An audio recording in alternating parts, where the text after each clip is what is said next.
store my seeds, just real quick, you could do a whole video on how people store their seeds. It's a pretty big thing, but I choose to store mine currently. I don't think I want to keep doing this long term, but for now, as long as my seed collection doesn't get much bigger than this at any given time, I'm just using a thick binder.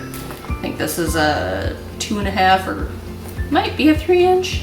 Yeah, it might be a 3-inch binder. I recommend round rings as opposed to D rings, but if you order the package, like the page protectors for like baseball cards and recipe cards and things like that, seeds fit pretty well. I have to fold some of things, like the Baker Creek packs are a little bit big, but some of them you can see. This one I think was Baker Creek, and I got that to fit in there all right. You just gotta be a little gentle with them. But then I can just thumb through my collection and see what I have, see what I want to grow, pull out what I'm gonna plant in the next week.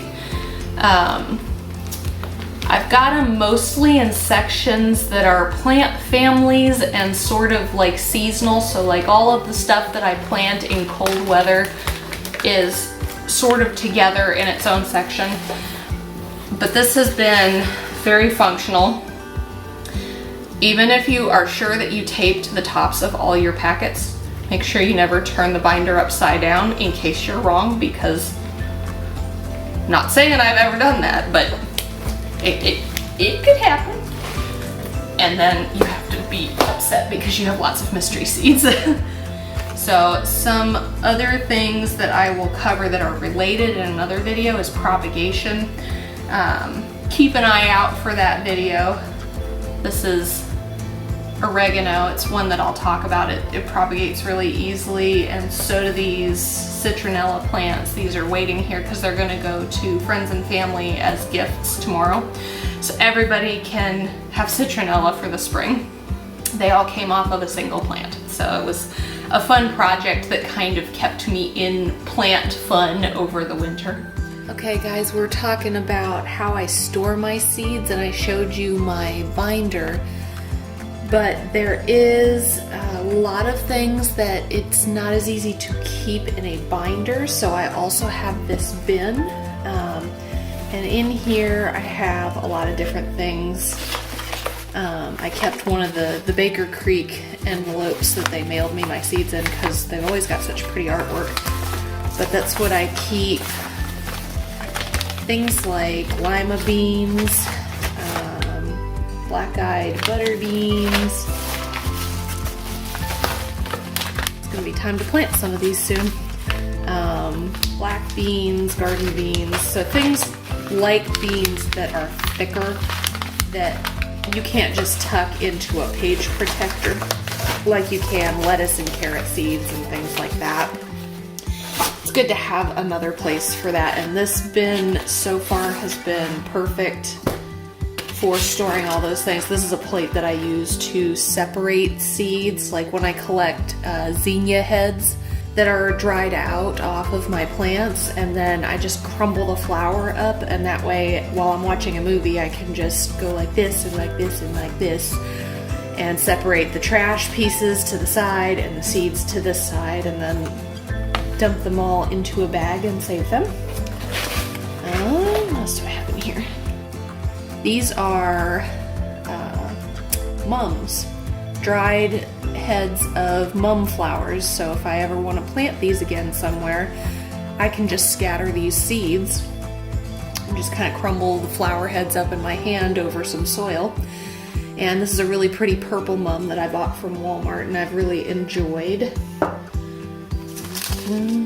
Delphiniums that are fairly old and may or may not ever grow, but when I have a plot of dirt to put them in, we'll find out.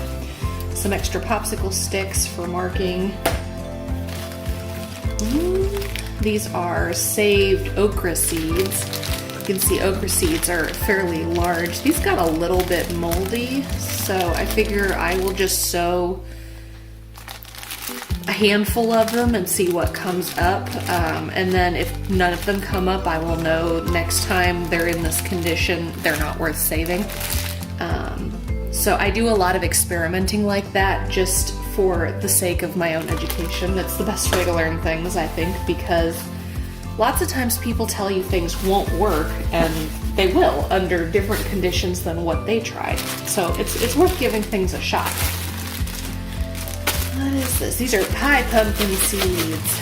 I definitely gotta plant some of these this year. Actually, I'm gonna set these aside and put them in my still need to start them basket. Peas. Peas is another thing because they're big, bulky.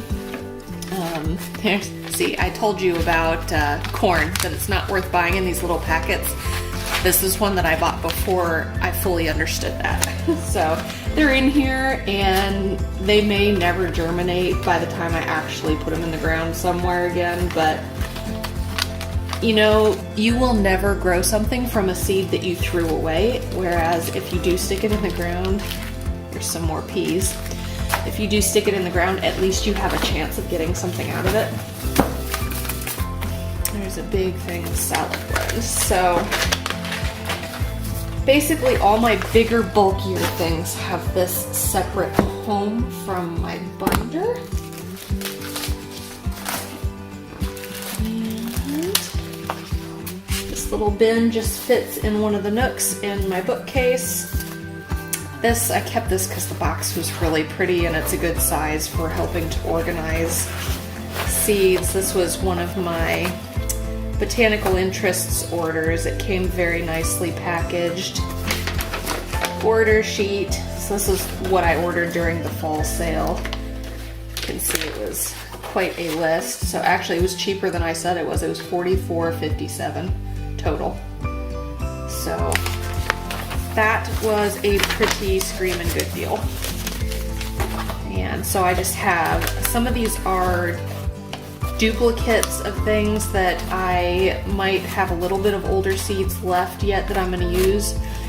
So these are staying in here so that I know that there's something newer, and I try to use my older seeds up first. But I'm really excited to try those sometime. They're just, seeds are,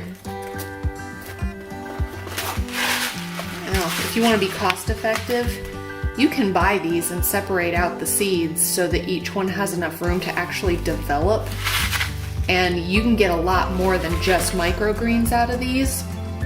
It just depends on how you plant them.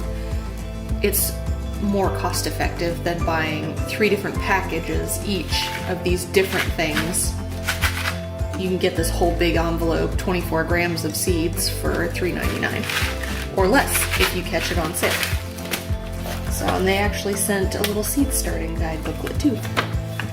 So they put out good stuff. This pretty little slip in it. As a graphics artist, I couldn't throw these things away. This pretty box and this pretty note.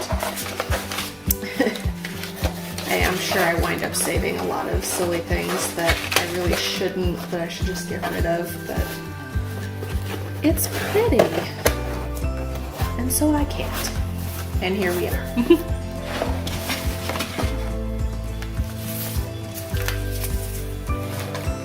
And it all fits nice and neat in that little tote, and it keeps me organized.